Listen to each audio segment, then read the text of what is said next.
Welcome to the Ideal Auto Factory. Today, I'm going to be working on my RC car. This is a drift car, rear wheel drive. And I'm going to show you all about these shocks. So, cue the intro.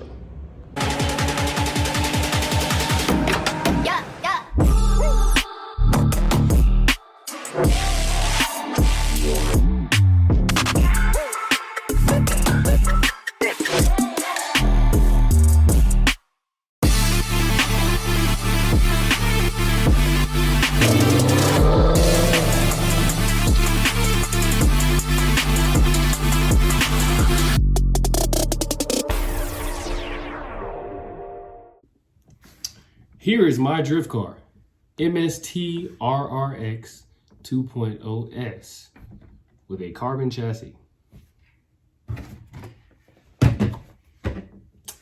Here is a shock.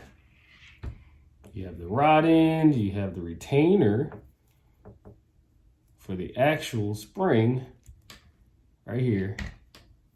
Take the spring off and you're left with basically like a shock absorber with a damper. It has some oil in it too, but this is what happens when you push it down.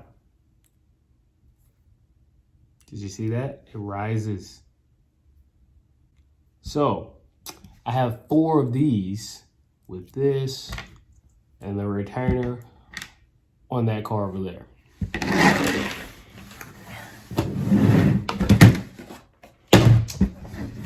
Here is what I have on mine. Same system. You do that, it compresses, it does all nice things, it bounces up and down in the front and the rear. We get some nice look. Look at that. It can move. This is a full setup here, guys.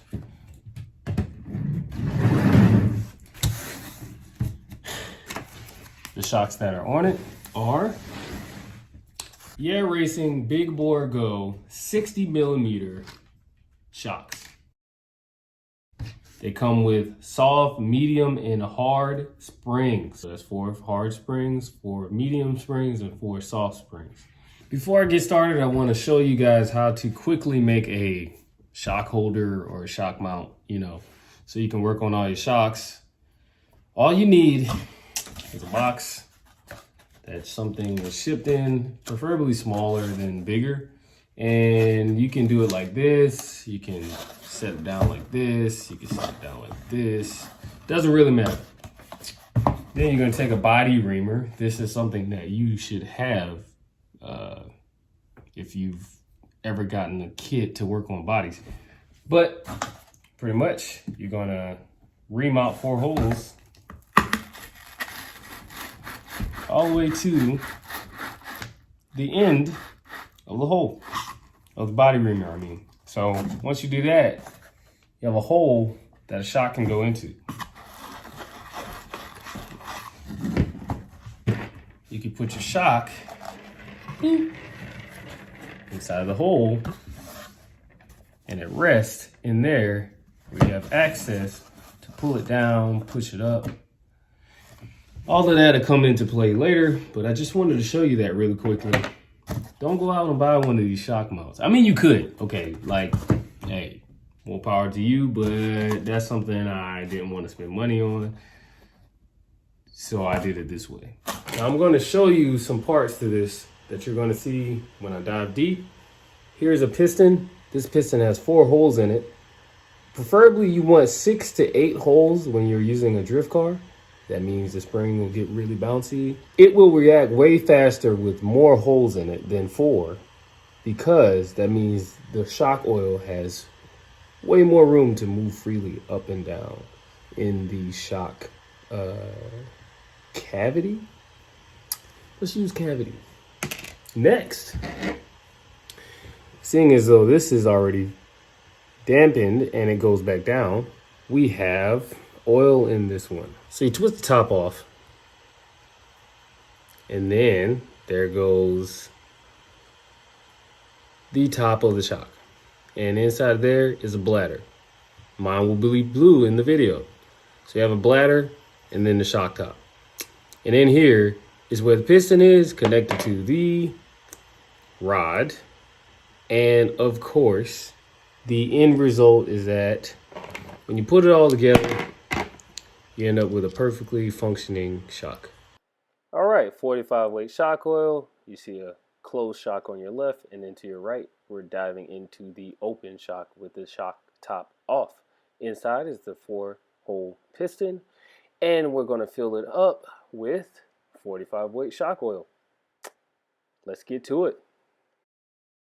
All right, nothing to it. Open up your 45 weight shock coil and you slowly pour it into the shock. Look at that, almost to the top. I'm going to do that for the one on the right as well. And that one, I'm filling up a little bit more just to kind of show you what the difference is between like almost full and like really full. All right, they're full. And look at that. We got the one on the left. She says it's full, but the one on the right, look at that. Look at all the oil right up there to the top. The one on the left, not so much, but both of these are full. They're full. Now this is the most important step. You must relieve all the air out of the oil. That means you have to push the rod all the way up and then push it back, pull it back down, sorry, and then you will see air bubbles. Now that you pulled it back down, look at that. The one on the left has air bubbles in it, but you wouldn't know until you pull the shock up and down. The one on the right, we haven't pulled it up or down yet, so you won't see those air bubbles. Now that you've pushed both your shock rods up and down inside of this shock holder, you have air bubbles. You just kind of let it rise and pop, as you can see.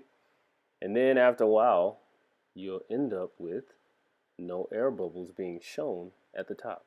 Now, while the other two were, getting air bubbles out, I went ahead and started filling up the second set of shocks with fluid. So now you see they're being, relieved of their air bubbles, and then the ones on the right are now pretty much almost done. Minimal air bubbles on the one on the left, almost no air bubbles on the one on the right. What you see in my hand now is the bladder, and I am placing it onto the top very, very carefully, not to mess up all that hard work. You must make sure you don't force air into the shock while you're doing this. So you kind of slide it over from the left or for the right, but you don't just like try and push it straight down on there. You go at an angle, get some oil on there, and you slide it on, push it on, and then you push it down. And look at that. Nice. It doesn't matter if the oil oozes out some. That just means you did it right. And notice my rods are all the way down, so there will be full rebound.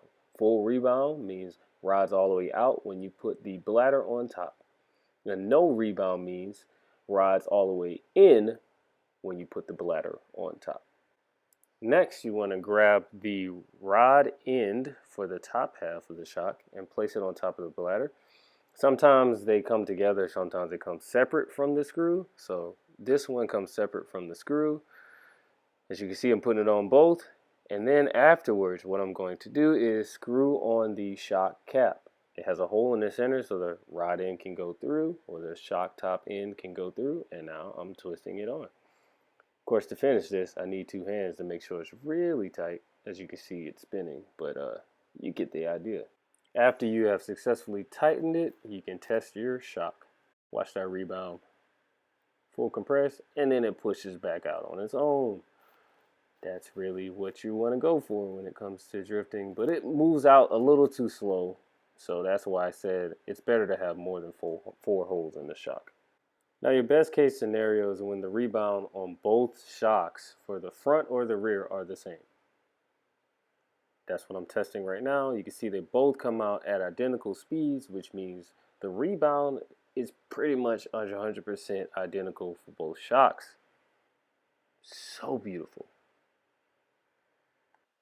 Now these shocks do come with plenty of hardware to make sure it fits whatever application you need. It's not just meant for drift cars. It's meant for any touring car or any car that, has this size shock and suspension.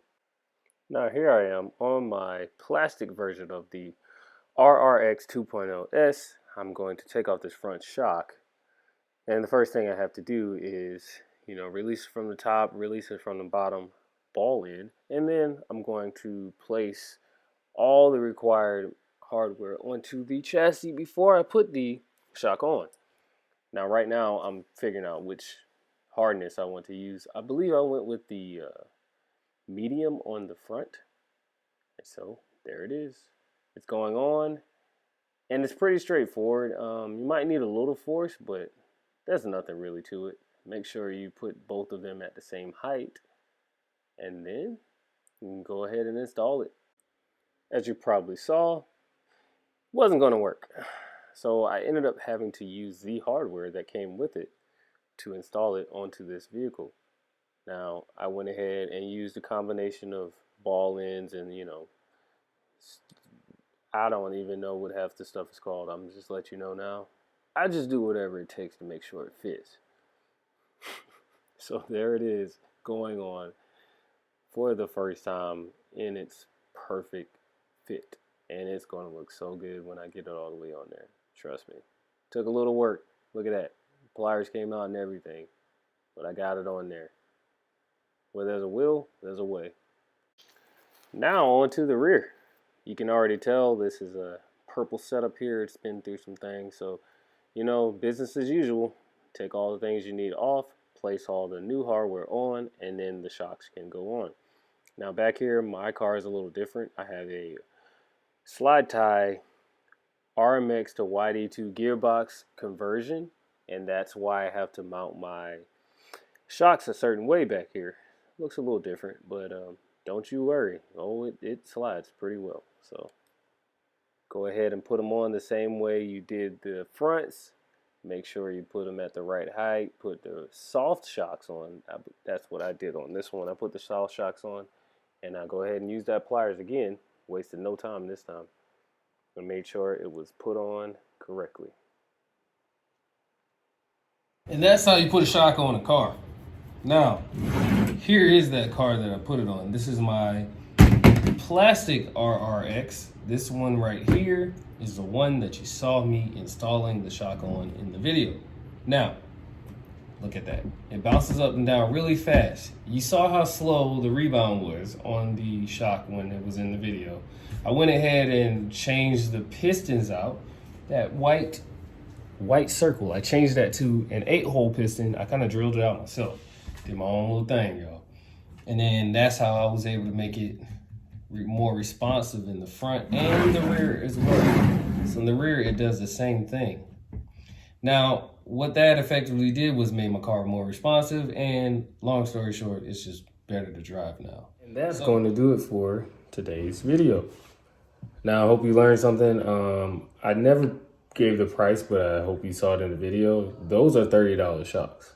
So compared to the Yokomo big bore, like the $150, $200 shocks, these do just fine. All you got to do is put some springs on them. You can buy a whole lot of springs if you really want to. But I really want to just show that the car can drive pretty well without spending a whole lot of money. And you can enjoy the process of tuning your shocks. So you saw that it used to be 4-hole pistons, but now they're 8-hole pistons, and it's still got the same 45 weight shock coil in it. And yeah, that does it. So I hope you all enjoyed this video. I'm gonna go drift for a little bit. You'll see that, and I'll catch you on the next one. Please like, comment, and subscribe.